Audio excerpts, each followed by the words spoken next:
La fille, elle me faisait des crises de jalousie, mais de malade, si je lui répondais pas dans la minute. Et par contre, elle, bizarrement, quand je lui envoyais un message, elle mettait un peu de temps à répondre. Ou si je l'appelais, des fois, elle répondait même pas. Elle me rappelait 1 heure, 2 heures après. Tu vois ce que je veux dire? Et au final, pourquoi elle te répondait pas? Bon, je pense qu'elle voyait d'autres mecs. L'habitude de venir chez toi, tu vois, par exemple le soir. Le premier soir, elle va ramener une paire de chaussettes. Le deuxième soir, elle va ramener le dentifrice. Le troisième soir, elle va ramener une valise. son nounours, tu vois. Les femmes taille, elles peuvent être un peu puériles, quoi. Des fois, sur certains. C'est des femmes enfants. Voilà, ouais. Ouais. Sur certains comportements, des fois, elles peuvent être très gamines. Et sur d'autres, elles peuvent être très matures. Sur d'autres aspects de la vie courante, et elles sont malines. Tout de suite, elles ont l'œil, elles regardent s'il n'y a pas des cheveux qui traînent, s'il n'y a pas une boucle d'oreille ou une barrette, une petite culotte, ou enfin peu importe, un petit truc d'une autre fille pour voir si t'es un mec, tu vois, un coureur de jupons ou pas, quoi.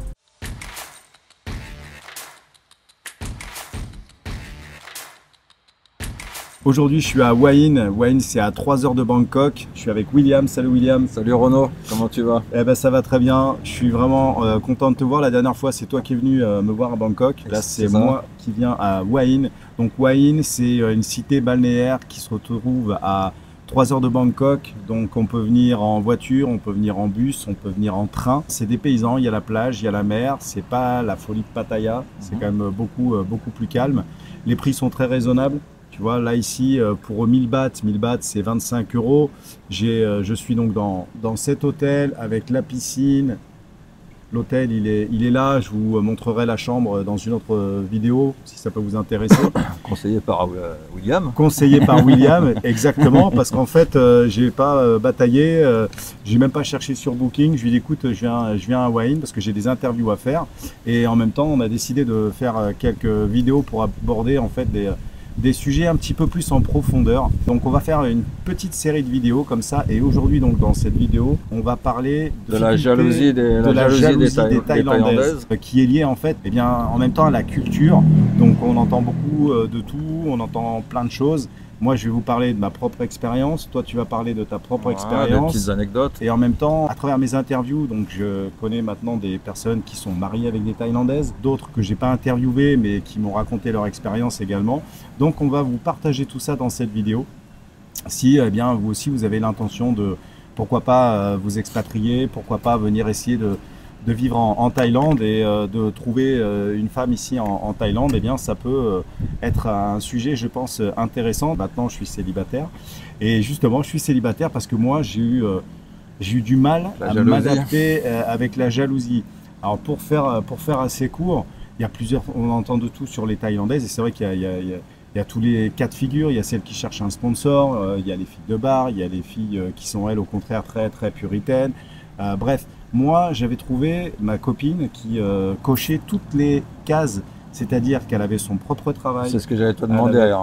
Elle était comment, ta copine, du coup? C'était une femme, elle bossait, Elle bossait, elle bosse toujours, elle bosse, elle avait son travail, elle avait son appartement, elle avait sa voiture, elle était autonome. Okay, une femme indépendante. Elle m'a jamais demandé de l'argent, si ce n'est que participer ou l'aider si elle avait 2-3 bricoles. Mais tu vois, par exemple, elle avait eu des réparations à faire sur la voiture, même des grosses réparations. C'est moi qui ai payé, je l'ai aidé. Mais on se servait aussi de sa voiture. Donc, tu vois, pour moi, voilà, pour moi, rien d'anormal. Le truc, c'est que, au travers de mes abonnés, moi, ce que j'ai vécu avec elle, pour beaucoup, c'était normal. Alors que pour moi, ça me paraissait dingue. C'est-à-dire sur quelle facette?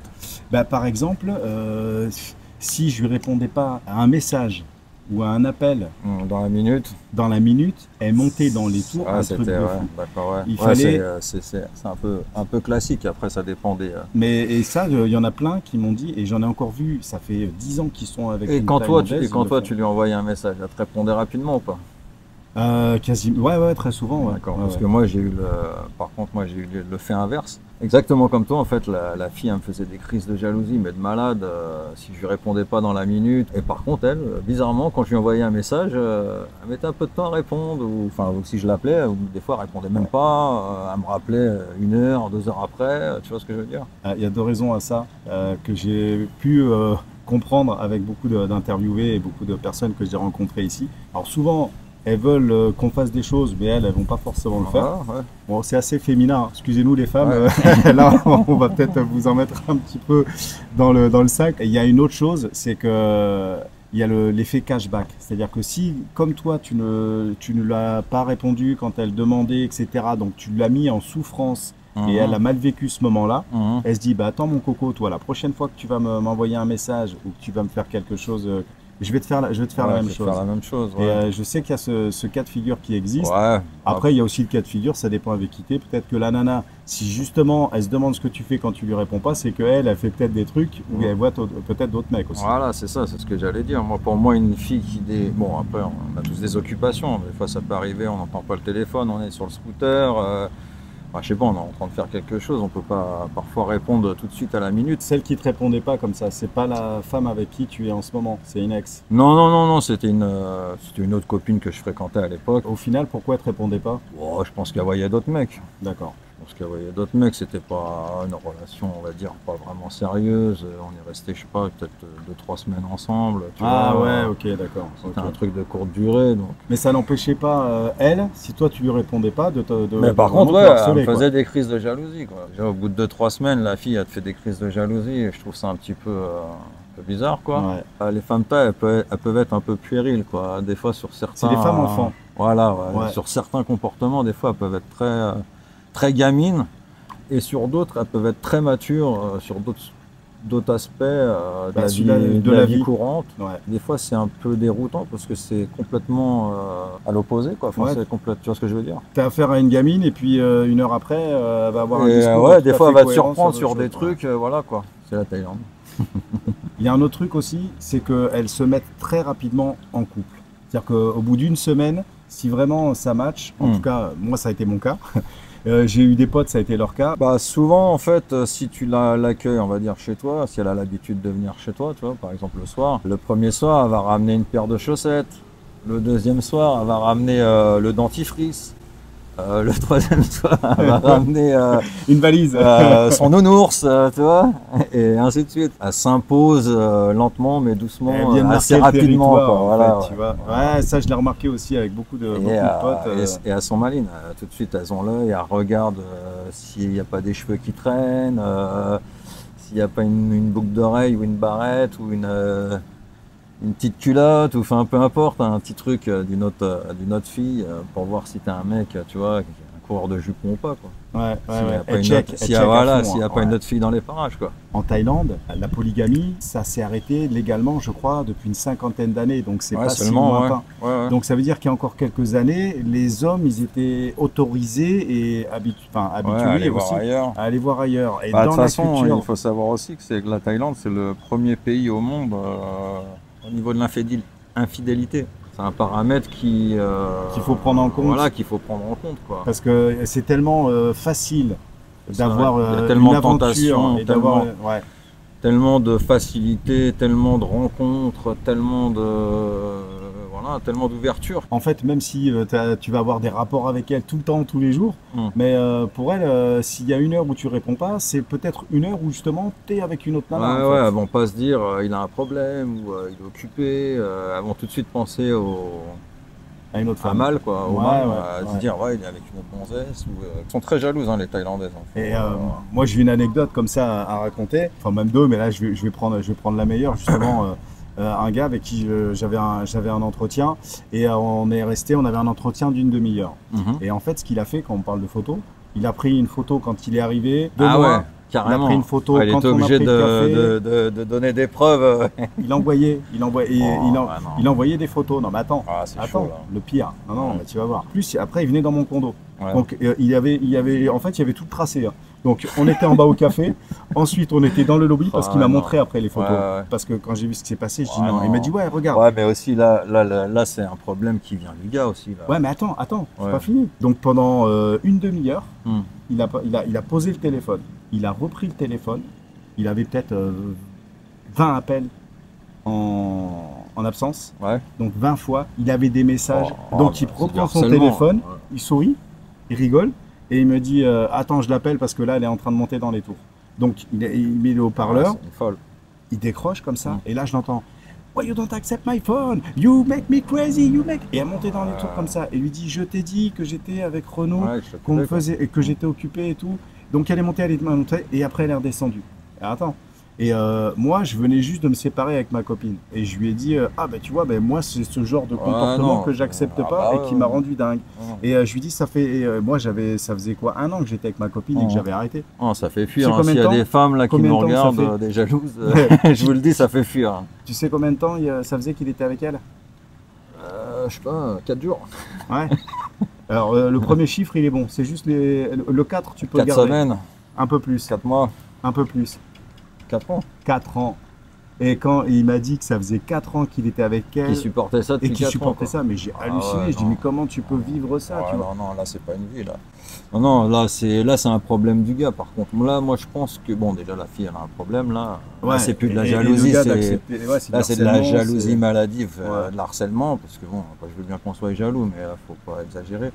Là, t'as plus de vie, quoi. Le mec, attends, t'imagines, à chaque fois qu'il part la claque, il faut qu'il fasse le paparazzi, quoi. Il m'a montré toutes les photos où il était malade. Non, mais là, je pense que les deux sont malades parce que lui, il est malade aussi d'accepter ça. Et donc, toi, alors maintenant, ta nouvelle relation, ça fait plus de 2 ans que je suis avec ma femme. Moi, je dis ma femme parce que maintenant, elle est enceinte et tout, donc voilà.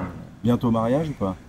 Non, c'est pas dans les plans. Bon, le bébé, c'était pas dans les plans non plus, mais bon, on sait jamais ce qui peut arriver dans la vie. Quand on s'est rencontrés au début, j'étais pas du tout dans l'optique d'une relation sérieuse, j'étais beaucoup plus dans l'optique de m'amuser, profiter, pas me prendre la tête. Et donc, j'étais pas très sérieux. Et elle, pas si elle était très sérieuse non plus au début, mais en tout cas, elle voulait s'engager. Voilà, elle voulait s'engager. Voilà, elle voulait s'engager plus que moi, et j'étais pas très contente de mon comportement. J'étais pas on va dire le good boy. Mais ouais, elle m'a fait des grosses crises de jalousie du coup. Mais c'était justifié. On va dire c'était justifié parfois.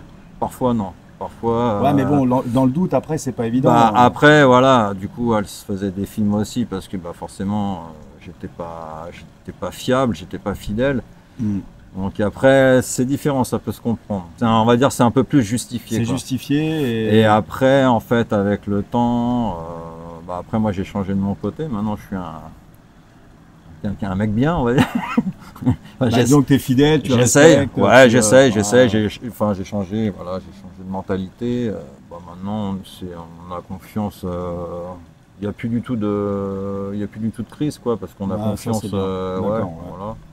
Donc ça c'est cool et ça change la vie, quoi, parce que moi pareil, la jalousie c'est vraiment un truc que je supporte pas, quoi. Moi j'ai arrivé à un moment où si elle m'appelait ou un message, je me suis dit ça y est, parce qu'à chaque fois t'es après t'arrives à un stade où c'est pas que t'as peur, mais t'as toujours peur du conflit, quoi. Tu te dis putain elle va me prendre la tête, ça va être des histoires, des fois t'es devant les potes, l'autre t'as fait une crise, enfin tu vois ce que je veux dire, au téléphone devant les potes, c'est des trucs, voilà, comme j'ai dit, on a plus 16 ans, c'est des trucs... Toi, t'as plus 20 ans, mais elle a pas loin. Attends, toi, quel âge, toi? Moi, j'ai 45 et elle a 25 ans, donc on a quand même 20 ans d'écart. Comme j'avais moi 20 ans, sauf que moi j'ai 50, elle a 30. Voilà, on a 20 ans d'écart. C'est pas choquant, quoi. Puis de toute façon, en Thaïlande, c'est quelque chose de normal, l'écart d'âge.